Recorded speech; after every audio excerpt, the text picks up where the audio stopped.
أعوذ بالله من الشيطان الرجيم. ശപിക്കപ്പെട്ട പിശാചിൽ നിന്ന് അല്ലാഹുവോട് ഞാൻ ശരണം തേടുന്നു. وَلَنُذِيقَنَّهُم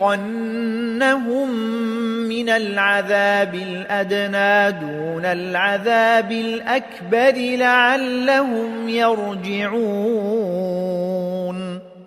ഏറ്റവും വലിയ ആ ശിക്ഷ കൂടാതെ ഐഹികമായ ചില ചെറിയ തരം ശിക്ഷകളും നാം അവരെ ആസ്വദിപ്പിക്കുന്നതാണ്. അവർ ഒരു വേള മടങ്ങിയേക്കാമല്ലോ. وَمَنْ أَظْلَمُ مِمَّنْ ذُكِّرَ بِآيَاتِ رَبِّهِ ثُمَّ أَعْرَضَ عَنْهَا إِنَّا مِنَ الْمُجْرِمِينَ مُنْتَقِمُونَ.